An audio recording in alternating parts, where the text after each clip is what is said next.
Right. Right? Right. Right? Where's the microphone then? Are you going to go, oh, is that it? Because these are like outtakes. You see what that is? Which is the main camera? This one. Oh, right. This, right, was my first solo album that I did back in 5 or something like that, 90-something, 19, last century. Now, I always give away everything, and I very rarely keep stuff of my own stuff for myself, so I put it down to eBay, thank you, that I'm managing to get stuff. I bought this a few years ago, not this exact one, and when it didn't turn up after a couple of weeks, I emailed the guy who was in Japan, and I said, you know, it's actually me who's buying it, Tyler, which I think just went over his head. I don't know what if that got lost in translation. A month went by, still nothing, and I just went, look, you know, I want my money back. And he goes, right, I'm sending you money back, never deal with me again. And I'm going, do you know who you're speaking to? You know who I am and all this. Anyway, got my money back. 3 months later, it turns up, so he must have sent it by boat or something. Anyway, I never told him I got it.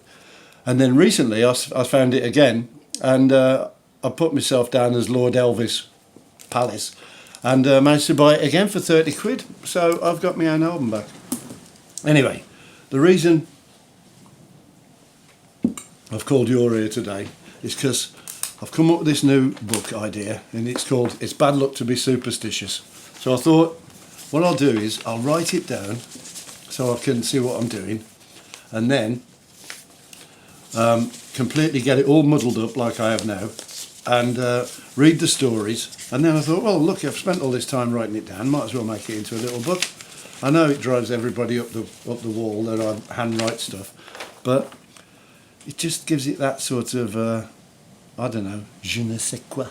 Okay, so I've been watching the Tour de France on the telly, which is an incredible thing, and I thought I'd like to have a go at that, but just going downhill though, you know what I mean? When you're a kid on the bike, the best bit is going down the hill, innit? And then knowing that I can happily toss me food, me sweet wrappers and me pop tins and whatever into the edge with gay abandon into the surrounding countryside with any fear of getting a parking ticket. So I'll put myself down for that one next year. And then people always go to me, what sort of what would you do if you didn't do what you do? Which I still don't know what I do really. I just muck about most of the time, and thanks to everybody like yous that I'll get paid for it, and it keeps me off the streets. I thought, well, I'd like to be a weatherman, because no matter how many times you get it wrong, which is about 90% of the time, you never get the sack. And I wonder if you have to fail the entrance exam to get the interview. You know, the good news, Mr. Pallas, you've got a Z-. Welcome to the weather centre. Try not to get pregnant by our cameraman. So that was one there. And then, have a look. We can edit all this in, can't we? I'm not taking total blame for this, because Jane types all the letters, thus fiddling everybody out. So if I'm going down, she's going down with me. It's true. Right, I said instead of watching telly and wasting our lives away for the next hour, we'll type a few letters, because I think it started out with you had a a Monster Munch, right? We got a bag of Monster Munch, and in it was like, you know, and it's like, oh, and you just go, oh, sod it. And I went, no, I've been inspired by Mr. Root, right? Have you ever heard of him? The Diaries of Mr. Root, or Henry Root. I've got the book actually on the bloke who wrote it somewhere. I won't run off and get it. But literally, he used to write letters to say, that's life. Dear Miss Ranson, here's a few jokes, right?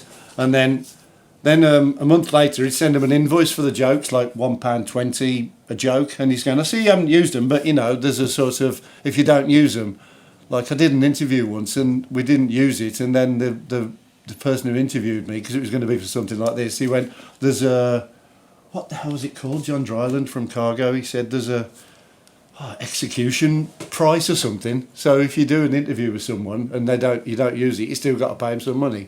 It's got a name and it's gone off my head. Anyway, I don't know what that's got to do with this. Henry Root used to write to like all these sorts of people, saying he was like Lazarus going to do children's parties. You know, he'd climb a step ladder, set fire to himself and dive into It's a load of cobblers, really. But he'd complain to people.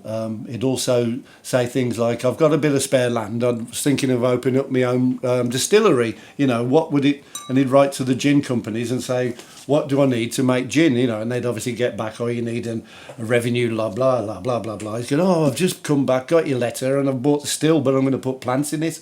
Then he'll write off to the national grid and say, I've got a bit of land, I'm thinking of building my own pylon, you know, and selling off a bit of electricity to my neighbours. Maybe I could knock it out cheaper. So, from the Monster Munch incident, we wrote off to them, and I think they sent us enough vouchers to actually get 35 bags of crisps or something. So we did good from that. We drank a bottle of Grant's vodka, and Jane come up with the idea of going, oh, me and my partner, we drank this bottle of vodka and it made us feel a bit sick, and the next day we had terrible headaches. Have you changed your recipe? And they went, oh no, we haven't changed our recipe, but they sent DHL round with a box, and then next day DHL came round and went, we've come to pick up the box we dropped off yesterday, and I didn't know what they were talking about. Realised I was supposed to put the bottle of vodka in it, the empty one, which I got out the bin, put in it, give them DHL. But a couple of weeks later, they wrote back to us, they said, sorry, we couldn't analyse the bottle of vodka because it was empty, but we're going to send you another one. Oh, well, okay, and sure enough, how good so they were, they sent us a litre of vodka. Nice one. Reimbursed, oh yeah, sample of apologies. Sorted crisps, that's that one out of the way. Right, I must get all this in things. Pot noodles, sent off to pot noodles, because pot noodles ain't as good as they used to be. Sure enough, they sent us through. Peanut butter, they kept like getting in touch with us, wanting to sort of review us. I think they wanted us to work in the testing part of the factory. You know, sometimes you can get a bit too involved in these. Wine gums, I had Maynard's wine gums, which I bought from the post office, and they just didn't take, you know, when you've got, you were saying earlier, Wills, how you've got memories of things, and like people all go, oh, that smell reminds me of my childhood. That's what happens with me, and sweets, oh, I must have that. I tried some lard not long ago, and it was like eating the bottom of a chip pan, but I used to love having that on white bread and with a bit of salt on it and everything. But then, you see, this does backfire on you, because Dolly bit into a cheese and onion pasty, and it come out, burnt her lip. She's still got the scar to this day. And we wrote off, no reply. And I swear to God, on the box, which we lost because we give up, it didn't say, be aware, you know, of it, this can be boiling hot and burn your lip. But I think the best one was when we ordered a Mexican takeaway, which got delivered, obviously, and I was having a go at my burrito. Dolly was at Kamachunga Chinga Chunga, and it's like mine, but it's fried. And I went, is your chimichimba chunga chunga all right? And she goes, it's not really up to scratch. I'm like, yeah, mine's not up to scratch. I'm a bit let down, you know, because usually it's really good work. Anyway, I rang up the restaurant. I said, yeah, we've just had a delivery. And he said, oh, was it Matthew? Matthew, the manager's not in at the moment. We'll get him to call you in a bit. Or he's not working tonight. So I didn't hear nothing back. So then I rang him up again. I said, Matthew hasn't called. Oh, right, okay. Next thing you know, I get a text from Matthew. Well, we're sorry about this. And I'm not in at the moment. But if you'd like to get in touch with us on Monday, we'll see what we can do. So I got back in touch with them on Monday, and they said, right, it's to do with Deliveroo, which the people who, something going on. Wait till I tell you about Sainsbury's and Nectar. Right. No, this is boring. This is everyday stuff I have to get up with before I can start doing my work, you know what I mean? You've got to sort out your Sainsbury's deliveries. Anyway, it was something to do with Deliveroo. To cut a long story short, he said, order what you had, right? Then order a side. And I said, oh, and then I'll reimburse you, and I'll put in a few snacks. So we ended up getting a chimichanga chonga, vegetable burrito, some, what they call the jalapenos, some nachos, and then in a little cardboard box, 30 quid in money. You can't beat that. And then it was really good, and we give him a good review. So that was that. While we're on the shopping thing, yeah, I kept my Nectar points, because when I first started going to Sainsbury's and people go, have you got a Nectar card? I go, no. What's that? Oh, it's points. Have you got one, sir, next in queue? Yes. Oh, you can have them. Oh, are you sure? Are you sure? And every time I did this, these people seemed so generous, and I thought it's because I'd moved a posh part of town that everybody was just polite, rather than trying begging money off you outside. Oh, I haven't eaten for a week. Force yourself. So listen, I've saved up so many points. I had about 67 quid's worth, right? 21,000 or something, or was it 16,000? Oh, I can't remember. It's thousands. Put it this way: when I rang up Sainsbury's, the bloke who was just outside of Bodmin, no, not Bodmin. Where's it? Bognor? No, not Bognor. It's somewhere in Ireland. It's on the borders. Starts with a B. What's his name? Who's dead? Terry Wogan did a bloody song about it. Banger. Fucking hell. Thanks for your help, guys. You wouldn't believe there's 15 people here all assisting me. And you. They said, I've never known anyone have that much points, but it's nothing to do with us. It's Nectar. Because what had happened was, you put your things through, they hadn't sent us something. By that, the cut-off point was midnight. So they took me points, but they hadn't given us the shopping, and they took me points off my card. I have to get in touch with Bob in India, right? Hello. I'm not being racist by doing an Indian accent, am I? Because I'm going to do an Irish one in a minute to make up for it. And, hello. And I'm going, who's this? And he's going, Bob. I'm going, sorry? He's going, Bob. Okay, right, Bob. Listen, I've got my points missing. Okay, just, the usual thing. Can I confirm your name, your date of birth, your mother's maiden name? Sorry, your mother's maiden name doesn't match. Well, that's the only mother I've had with a maiden name. Oh, no, it's not. Well, this is my mother's maiden name. You know what I mean? It was about 8 years ago when I joined this. I've been saving up on this Nectar card. So, it all goes through. Then he goes, all right, we're going to put your money back on your card, right? So, next thing you know, I hang up from India. I get on my computer, thing comes through from Nectar. We've refunded you £12.50, not £67.50. So I'm like, oh, for God's sake. So then I call up Sainsbury's again, right? Because he put me through to Nectar. I didn't have a phone call number for them at the moment. This, by the way, is a lot shorter version than happened. I timed it. It was 36 minutes on the blower in all, right? I'll get in touch with Ben now, right? He's in Bangor. Hello there. Oh, I've never heard of that many points either. My God, you must do some shopping up there and everything. I said, are you the bloke I just spoke to? He said, no, they're much posher up where they are or something. Anyway, he's having a right laugh. We're on first name terms. He said, no, this might sound funny, Tyler, but I'm going to put you through. We're going to do a conference call with Nectar now. So then we're back on to Bob. Bob, of all people's, on it again. Oh, yes. Can we have your name? I said, I'll give you all that. Oh, no, we have to do it every time. I'm like, just give it. All right, okay. Mother's maiden name. Rung. I said, you just agreed that it was rung before. Oh, right, okay. We'll sort it out. Okay. In the end, after this, that and the other, everyone laughing, the bloke in Ireland, we'll stay on the line to make sure it comes through the email. Finally, I'll get my points back. But it doesn't go on my card. They're e-points or something, right? You can only use it for ordering online. So, no problem. I order online, I put all my thing in and everything, and what does it say? We don't recognise this email address or something. I'm like, oh, for God's sake. So that's still ongoing, believe it or not. So I've got 67 quids floating around in space on that. I think we're having the same problem with Tesco's. These things just happen.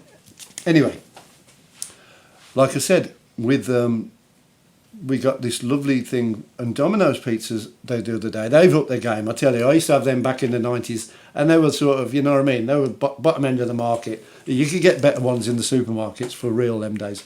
But no, they've upped their game, and they're nice. And we got them the other day when I was watching the Formula One, and it was all cold, and so they said, oh, well, listen, we'll send you a free pizza and a side. And so we got it back. And then, blood favorita, we all did the same. Come cold. We moaned, and nothing. That's it. But long live Domino's, I say. Where are we now? What are we doing? We've done the Tour de France, letters of complaint, TV licence. Right, now I do own a TV licence, believe it. I'm not totally a thief and a pirate. All right, Dolly does. But the fact is, I only watch Minder, The Sweeney and The Professionals. Okay, occasionally I have other things on. But I mean, BBC 4 don't even start till fucking tea time. So what I did was I wrote to them. I said, listen, I don't mind paying my licence fee, but I'd like to pay it at the price it was in 1976 to 81 because I haven't just watched those programmes. No reply. So then I worked out when was the licence fee come in. It was 1st of June 1946, right?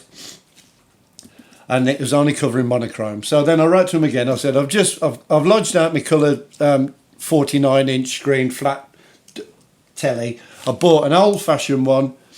It's only black and white. I'm only watching Will A films, and back then it was £2 a year, which is 70 odd quid in today's money.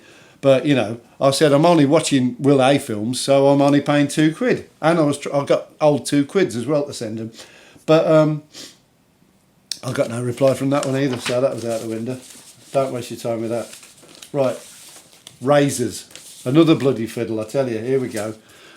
There's them two blokes who come up with it's an advert on the telly. Oh, we think the price of razors is terrible. I thought, I'm with you. And I saw £3 mentioned. I couldn't find how you can get razors off these Harry and Larry for fucking £3. Because I've got every possible Gillette Mac 4, 5, 6, 7, 8 and 9. 10 blades, you buy one, you get 2 free. And then when you go into the shop again, you can't remember which one you had, you know, because you've thrown the other ones away. Oh, so it's like, I have to look for one. And you get the spare blade, you fork out a tenner, and then you go back, and then it's like £19. I mean, what I've put here, Spike could do with one a year. I don't know what that means. He's probably not charging. I bought one of them ones with the rechargeable fittings that I ended up shaving. Remember when I had my hair cut dead short in 2000, I think it was. My hair was a bit like this, and I thought, oh, it's arse. I was living in Spain. I bought one of those things, and I went, retractable. I'll just test it out there first. Yeah, that's good. It's not going to make... Oh, it could be about... Right. Look in the mirror. I've got a blooming... Like, I'm Keith Flint now. I'm like, bloody hell. I'll have to tidy this up a bit and make it look a bit... Well, by the end of it, it'll look like I was suffering from like leukemia or something. So I had to go down and have a number 2, didn't I, all over? And that's the reason for me having short hair and not buying bloody razors. I still go from the pound shop and end up cutting myself. But, mind you, you don't trust them pound shops. I bought something in there the other day. It was £2. Right, I must be the worst vegetarian in the world. Are you going to be able to edit these the way I'm going? Years and years ago, when I was about 19, so 3 or 4 years ago, I decided to become a vegetarian for some bizarre reason, which saved me a lot of money, but caused me a lot of hassle, because back in 1980, apart from Holland and Barrett, everywhere else, just they looked at you like you were going, and everything like digestive biscuits had animal fat in. It's all changed now. It's a complete another world. I mean, nowadays you're frowned upon if you eat meat, aren't you? Oh, red meat? Oh, once a week. Oh, that's all right then. Anyway, I didn't eat fish since I was 9, because I got a fish bone stuck in my throat at school so much that I could, when I swallowed for the next sort of what seemed like forever, I felt like I still had the fish bone in my throat. So it wasn't until I met Steve James, formerly of the Dogs d'Amour, bass player and moaning old git, that he found me actually lying in the street outside the back of a pizza parlour where I used to sleep when I was a bit, couldn't ponce a sofa off someone, and they'd throw the pizzas out, but I'd go, oh, before you throw them out, I'll have that. So I don't know what I was eating, but he got me into fish finger sandwiches, because obviously you don't have to worry about the bones. I'm sure they'd put a warning on, but so at 25 years old I discovered fish, and then from then on I went to, really my favourite is tuna steaks, which I usually cook myself after marinating them in teriyaki.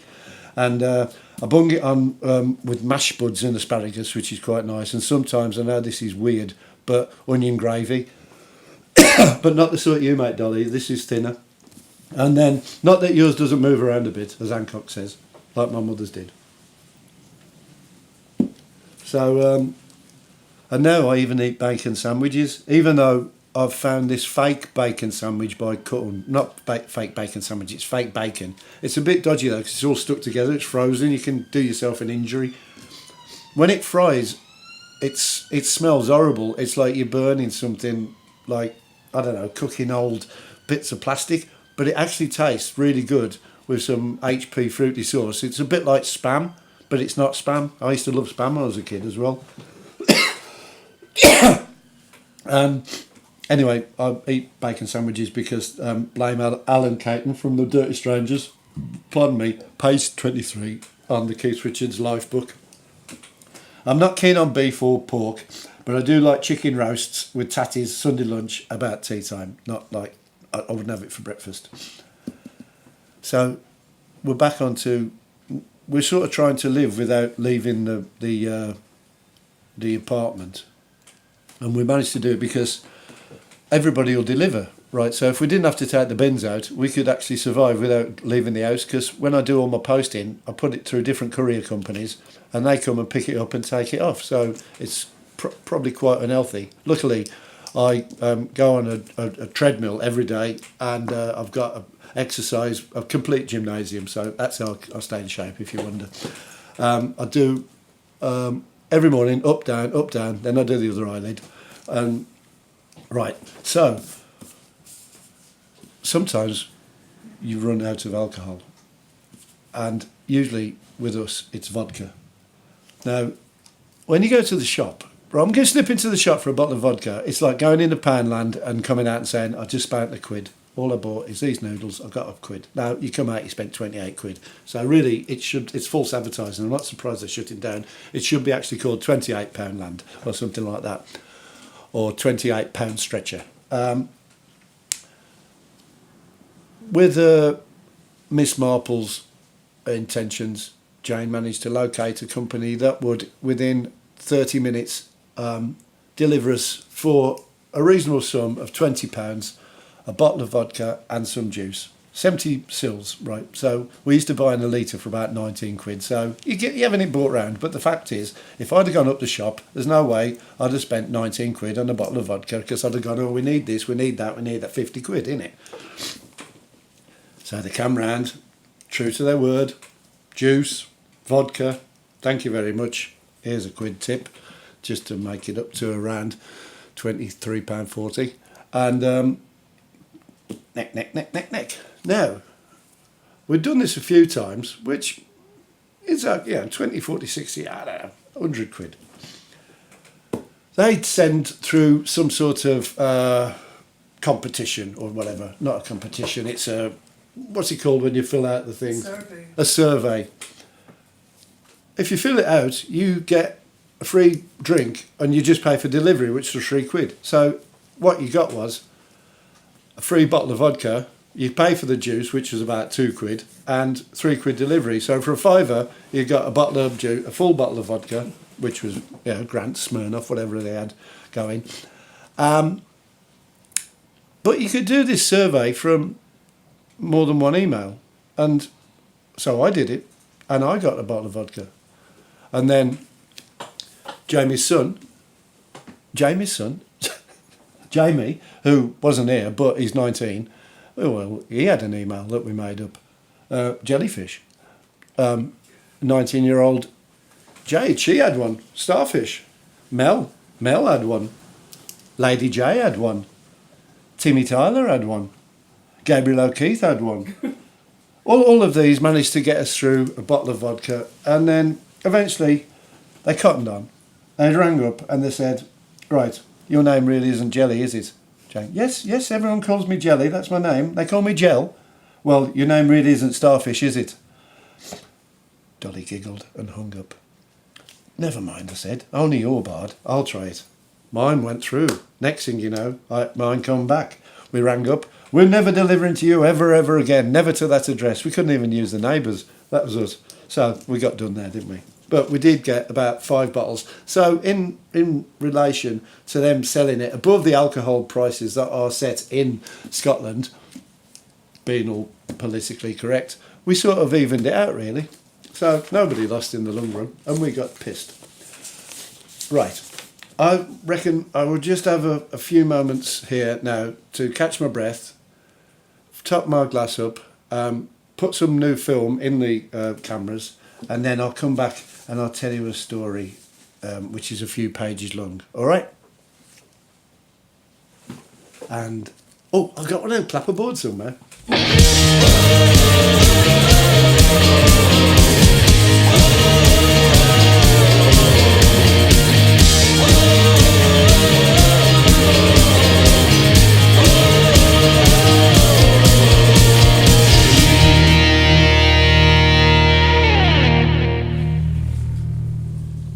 So anyway, right, where was I?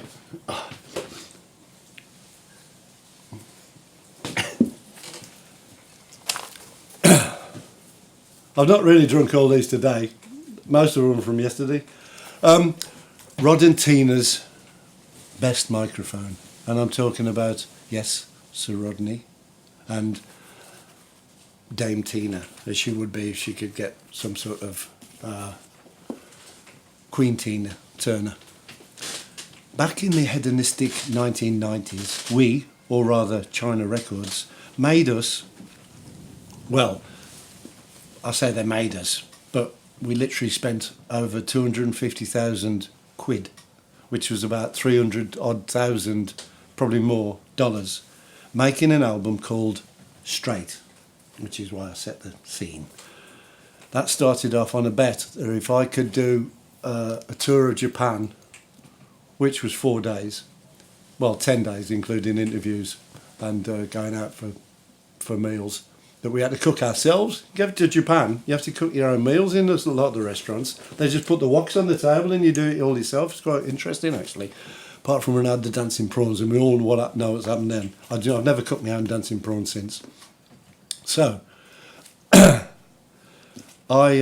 had a bet with my manager at the time, Stuart. Well, I think as a pub somewhere up in Scotland, where we're up in Edinburgh now, and he's somewhere. I must track him down again, see if he's still not having a drink.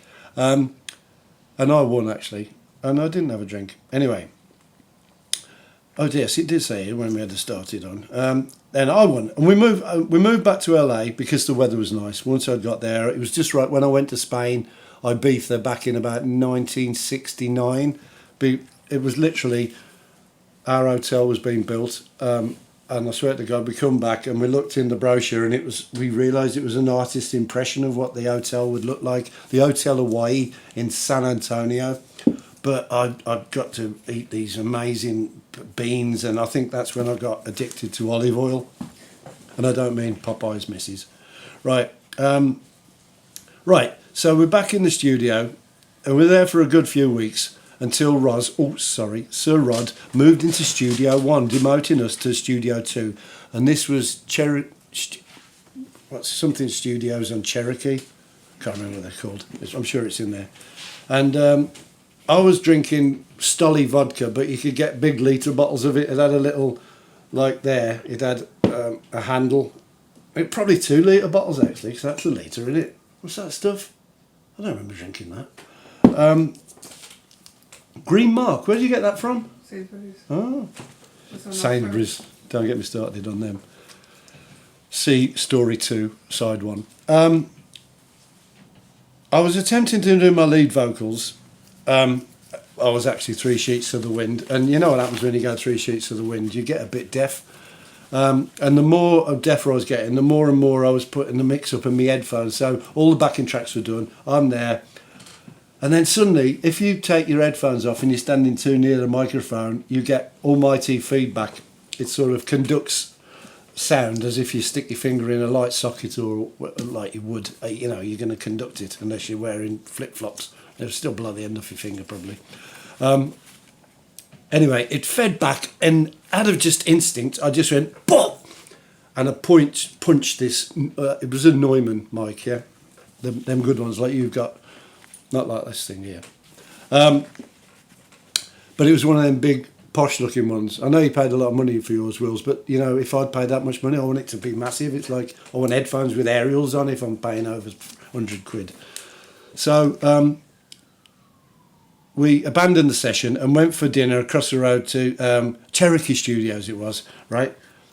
Genghis Cohen's, lovely place. Rod Stewart walked in and he had some sort of jumpsuit on, and I was off my head, and I went like, "Here, Rod," and he was like, he sort of waved because he was polite, but he hated us. He said we were white trash. I said, what do you think of the choir boys? And he went, it's all been done before. And he had this jumpsuit on with this little belt, and I was going, hey, ain't you got nothing better to wear when you're having your laundry done? Right, you know, because you wear the crappiest clothes that's left in the cupboard. He didn't think that was funny and ignored me. He's never spoke to me since. Well, he never spoke to me anyway.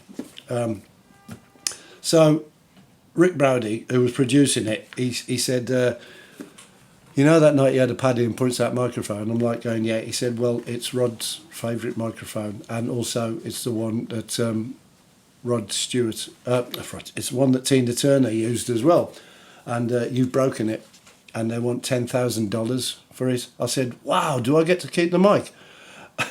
And he was going, no, you don't. They want $10,000 off you. That's it. I said, well, I'll give them $10,000. Well, I didn't have $10,000, but in them days, I don't think I even had a wallet. It was just everything seemed to just, you know. And no wonder bands moan about being ripped off, because I don't even know we had anything. Until I saw the bill, I didn't know how much we'd spent.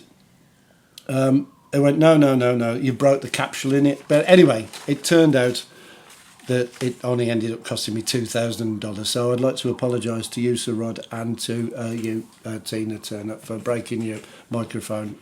I'm totally to blame. I'll take it on the chin. I'm also very sorry for breaking the control room window at Maison Rouge in Fulham in 1989 and freaking Nicky Hopkins out, God rest his soul, at the same time. But the owner said, oh, don't worry about it, it's rock and roll, and it didn't cost us a penny to have it. It was about 950 quid actually. And I saw him years later at an airport, and he said, yeah, Dogs D'Amour, you broke my control room window, which is just what you won't shout in the baggage compartment, isn't it, when you're going into Spain. But you got to let off a bit of steam, and it was all right. Across the luggage zone, that's it. Right, that's that one. Right. See how organised I am these days.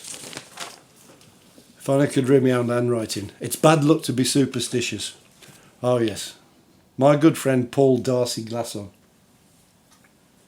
Back in the days when he used to like a tipple, I'd stay over his place and wake up on the sofa. He'd come in and he'd either have a glass of wine or a can of lager and a vegetable samosa for breakfast. And then we'd trot off to the pub. And we used to see where we could find the cheapest beer and basically just an excuse to get drunk. But we used to drink halves. But we'd spend quite a lot of time in different establishments around the Notting Hill area. And I must say the prices do vary, so don't just go into one pub in Notting Hill and think that it's actually 10 quid in every pint, in every pub for a pint. So, went for a meeting with a chap from Warner Brothers about doing, I think it was the dog's heart-shaped skulls thing. And we got there, and he said, oh, we can't have a meeting in the offices because thieves broke in last night and they stole all the computers off all the desks. Everything's gone. So we'll have to meet in Starbucks or something next door. So we did, and we had a few coffees. And then we came out, said our farewells, came out of it, and we're in Kensington Church Street. If you've ever been there, it's just 2 lanes of traffic. Parking, I think it's just one side of the road. But as we came out, it's rammed, bumper to bumper, parking, right? And we're walking down the road. There's a bloke up a ladder, and he's got the ladder going right across to the end of the pavement. The only way to get to the other side is to go under the ladder. Paul said, no way am I going under a ladder. I have enough bad luck in my life without bringing it on myself. And I'm going, don't be so bloody daft. And I go under the ladder, and sure enough, a pot of paint falls on my head and I'm covered in emulsion. No, just made that bit up for comedy effect. I'm fine. I turn round, where is he? He's disappeared.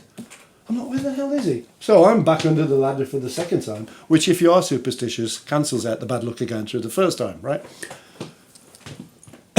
This could get confusing because I'm going to be going backwards and forwards under this ladder. So I don't know if it's good luck or bad luck by the time I come out the other end and this story's over.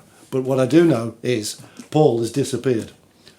Where's he gone? He's not across the road. He's not gone in any shops or anything. Then I hear this, all I do is see a bloke getting into a van. and in the passenger side and scooting across to the driver's seat side and starting the engine up. And I heard this faint, no, no, no, don't drive. I'm like, what the? And I'll go up, and at the front of the van, somehow, there's about that much room between the bumpers. Paul, who is a gentleman of a large bone structure in those days, due to quite an intake, and we're talking 10 to 12 pints of beer and 10 to 12 bottles of red wine. And that was before 7 o'clock. Right. He didn't have that many spirits though, apart from Sailor Jerry once, when for some reason I woke up on the floor in my underpants. Anyway, he's trapped on the floor. Somehow he's squeezed through like a kid would put his head through the railings. And he can't get out that way because of the bumpers, and the van's bumper to bumper. I'm going, hold on a minute, right? And somehow we have to sort of, the bloke's going to start the van, that could squash him and kill him. And, well, we managed to get him out. And I was going, for God's sake. You know, I mean, by not going under the bloody ladder, you nearly got yourself killed. And he came under the ladder. And that was it, really. That's the story. What was I going to say? Fiddling about, bumper part, proceeded to march under the ladder. Yes, done all that. I memorised this. It'll be quite good, actually. Yep. Well, I said to him, that was when I went, it's bad luck to be superstitious. But you got to laugh, ain't you? Now that's that one out of the way. Right, we all okay? The other day I was watching Police Interceptors, which I found highly entertaining, because mainly they never get, even though they smash everyone's room, there's car chasing and everything, at the end of it they never press charges on anyone. It's like they've employed actors to do it. So this one, it's a very dangerous thing to do, obviously, to steal your nan's car when you're a bit drunk in your underpants and your dressing gown and drive it like a, well, as this kid said, I was only doing one speed, man, flat out. And then he got out the car. He's obviously had a few shows. He thought it was all very funny, but it was very dangerous. Plus, he crashed his nan's car. But he said this thing when the bloke, one of the chaps, the gentleman of the constabulary, said to him, "You crackers, mate." And he said, "Aye, my cheese slid right off me cracker." And that just tickled me. And so this is what I use for a saying of losing the plot. So this is a few occasions of when the cheese slid right off me cracker. I've had a few wobblers in my time, mainly due to too much booze and drugs, even though they don't affect me. One has been very well documented when I slashed my chest open at the Florentine Gardens gig in LA. In fact, usually if I ever try and find that clip myself, I can't. But if anybody's never heard of me or what I do, and I say my name, they, like usually people's parents or children, manage to go like, "Oh, I looked you up on the internet. Oh, what were you thinking?" I'm like, how does everyone else find it and I can't? It's like when you're looking for anything in it. The only time I ever find things is when I'm looking for something else that I never find, but I found something else I was looking for. Like, what did I find the other day that I'd lost? Oh, I can't remember now. I probably lost it again. Anyway, Florentine Gardens back in 1990s. I'd actually been up for hours, well, days. I was drinking, smoking, doing everything you do back in them days. And the gig was going fine, and then for some reason I just smashed a bottle and cut myself open and looked down after a few minutes and decided it was time for a lie down. Got carried into the dressing room. Chris O'Roady, who was his first gig for us, thought it was like fake blood and it was something I hadn't told him about. Was trying to gaffer tape me up, which obviously metal into an open wound wouldn't go down really well. Everyone was panicking. Nobody really knew what to do. The police came and they asked me if I was trying to kill myself. I said, no, I'm just doing a show. And they're going, my God. So I ended up having all these internal stitches, and then I had to have these staples put on. And then I ended up going down round our manager's house and demanding the money from the gig and a bottle of Jack Daniels, which he gave us. And I did look this up, and it's not the right timing because Cedar Sinai, where I'd had it done, sadly, Michael Glazier's wife and his child both got contaminated blood because I'd lost over 2, maybe 3 pints of blood. I tell you, I was really close to having to have a drug transfusion, and I've still got the stars to show for it. Another time, excuse me, one moment. I must give up them fags. Another moment when the cheese slid off my toast was in LA, when the weather didn't agree with me. After all, something was up that for sure. What the hell am I going on about here? So I'm in my own house. Oh yeah, all right. I was off my head in my own house, and there was every window was a little square window, about 4 or 5 inches square. And with my guitar, I smashed every window in the house, every possible big window, everything. I threw the bed out the window. I smashed my 1957 J200 to bits. That one I'm playing on the thingy. Well, I smashed the back to bits, or the front. I can't remember. I gave it to Chris, my roadie. I wish I hadn't have done that, because I saw one in the shop the other day. It's worth 20,000 quid. And I keep emailing him, but he's ignoring me, and he knows what I'm up to. I've been trying to get it back since 1994. Anyway, you can keep it now, Chris. I think enough of what has gone under the bridge. But if you do feel like selling it, you know you can get a lot of money for it. And the police came up, and I only lived in it was literally a little house, right? And I'm sitting there like this. And the police came in, and there was about 10 of them. They couldn't even get through the door. And they all had their guns out, pointing them at me, and they were massive around me. And obviously, I didn't realise what it looked like I've got here. Bang, bang, bang. And they're going, move your arms, otherwise we're going to take you out. And I'm like, and I went, what? For a drink? And they went, just move your arms slowly, put them by your side. And I did that, you know. And believe it or not, it's not against the law to break your own guitars and smash your house up. So they just said, just don't be so stupid in future. And you've done a very stupid thing here, and left. And oh yeah, and I ripped up every original Dogs album cover, apart from the straight one, which I gave Hornby, who he's got on loan to someone, but now he's dead, so I guess the geezer's got it on loan forever. I ripped up every album cover. If you wonder where the originals are, they got binned. I did then try to stick them back together with masking tape, and I put them in a safe place where I wouldn't destroy them, in the cellar. And then there was a massive mudslide, and they all got destroyed in a mudslide. So they were meant to be not existing, I guess. It's amazing that Michelangelo and all that lot can have stuff knocking around for 100 years, and I had mine for about 2. Well, they weren't as good as the Sistine Chapel, really, let's face it.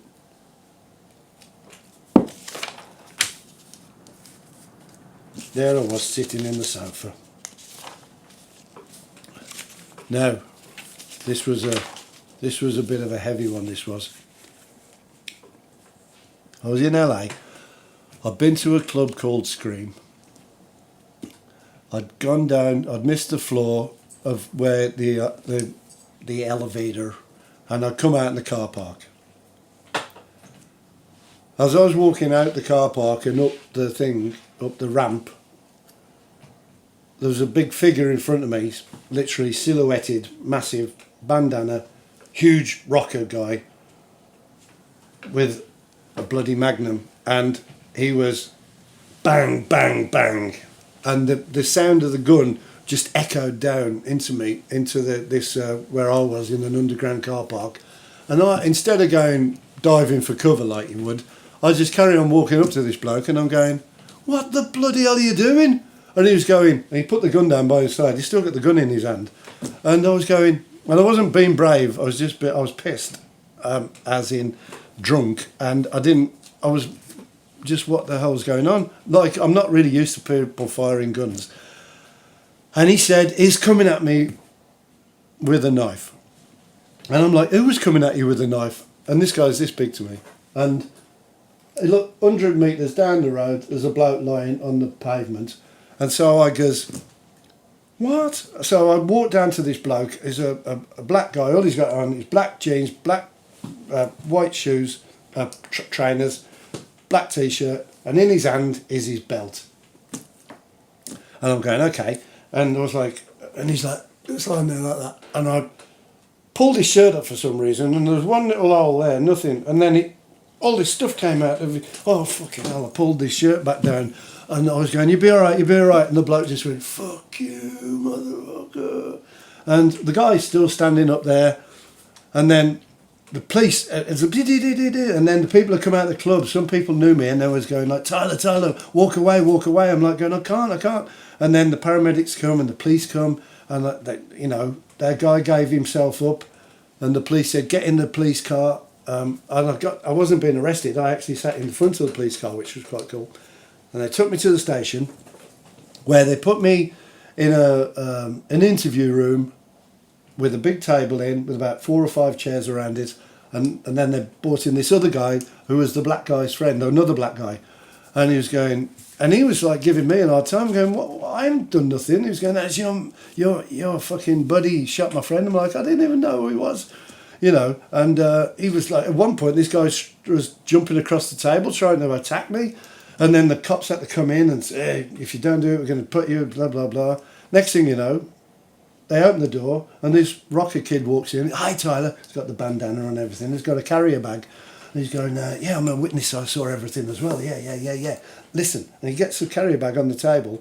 And although we'd only been going for about 5 or 6 years, he pulled out all the bloody records, all the dogs' records. He'd gone home, got all the dogs' collection, and bought them. Can you sign these? I'm like going, fucking hell, there's a time and a place. All right, who to? And I just signed everything. And then I was interviewed by the